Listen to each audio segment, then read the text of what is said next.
Pangalawang Samuel Kapitulo 7. Ang kasunduan ng Diyos kay David. Si David ay panatag nang nakatira sa kanyang palasyo sa tulong ni Yahweh. Hindi na siya ginambala ng kanyang mga kaaway. Tinawag niya si Nathan at sinabi, "Ang tahanan ko ay yari sa Cedar, samantalang nasa isang tolda lamang ang kaba ng Diyos." Sumagot si Nathan, "Isagawa mo ang iyong iniisip, sapagkat si Yahweh ay sumasa iyo." Ngunit ng gabi ring iyon, sinabi ni Yahweh kay Nathan, "Pumunta ka kay David na aking lingkod at sabihin mo, ipagtatayo mo ba ako ng tahanan? Mula nang ilabas ko sa Ehipto ang Israel, wala pa akong bahay na masasabing akin. Hanggang ngayon, tolda pa ang aking tahanan. Kahit lagi akong kasama ng Israel, wala akong sinabing anuman sa sino mang pinuno tungkol sa tahanang Cedar na dapat kong tirhan.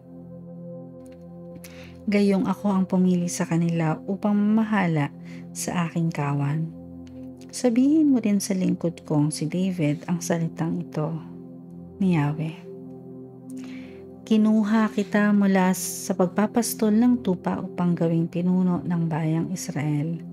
Kasama mo ako saan ka man magtungo, sa lahat mong mga kaaway ay aking nilipol.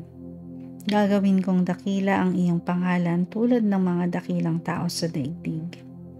Bibigyan ko ang Israel ng kanyang lupa at doon ko papatirahin. Wala nang gagambala sa kanila roon, wala nang taong mararahas na aalipin sa kanila tulad noong una. Buhat nang maglagay ako ng hukom nila. Magiging payapa ka sapagkat wala nang gagampala sa iyo. Bukod dito, akong si Yahweh ay nagsasabi sa iyo, papatatagin ko ang iyong sambahayan. Pagkamatay mo, isa sa mga anak mong lalaki ang hahalili sa iyo bilang hari. Papatatagin ko ang kanyang kaharian. Siya ang magtatayo ng templo para sa akin, at sa kanyang angkan magmumula ang maghahari sa aking bayan magpakailanman. Ako'y kanyang magiging ama at siya'y aking magiging anak. Kung siya'y magkasala, paparusahan ko siya tulad ng pagpaparusa ng ama sa nagkakasalang anak. Ngunit ang paglingap ko sa kanya ay hindi magbabago, di tulad ng nangyari kay Saul. Magiging matatag ang iyong sambahayan. Ang iyong kahari ay hindi mawawaglit sa aking paningin at mananatili ang iyong trono magpakailanman." Isinalaysay nga ni Nathan kay David ang lahat ng sinabi sa kanya ni Yahweh. Ang panalangin ni David. Pagkatapos nito, pumasok sa tolda si Haring David, umupo at nanalangin. Sinabi niya, "Ako po at ang aking pamilya ay hindi karapat-dapat sa lahat ng kabutihang ginawa ninyo sa akin, Panginoong Yahweh. Maaaring maliit na bagay lamang ito sa inyong paningin, o Panginoong Yahweh. Subalit napakalaki para sa amin, sapagkat tiniyak na ninyo ang magandang kalagayan ng sambahayan ko para sa hinaharap. Wala na akong masasabi, sapagkat kilala ninyo ang inyong lingkod. Ayon sa inyong pangako, niloob ninyong maging dakila ang inyong lingkod. Napakadakila mo, o Panginoong Yahweh.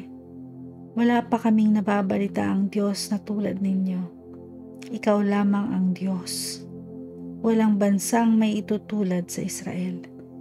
Ito'y hinango ninyo sa pagkaalipin upang maging inyong bayan.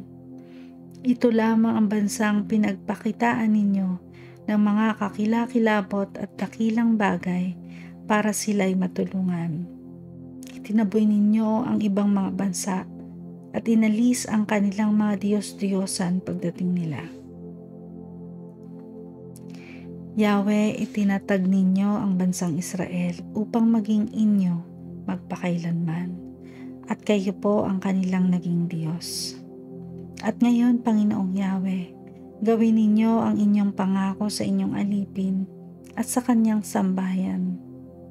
Pararangalan ang inyong pangalan sa lahat ng bansa at sasabihin nila, si Yahweh ang mga pangyarihan ay Diyos ng Israel.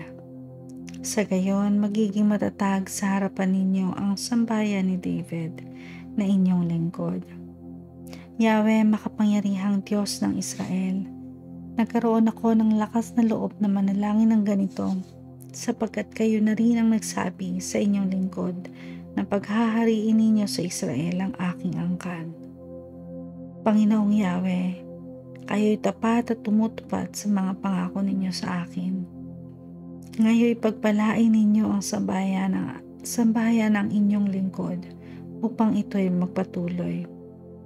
Panginoong Yahweh, ikaw rin ang nangako nito, kaya manatili nawa sa aking angkan ang iyong pagpapala.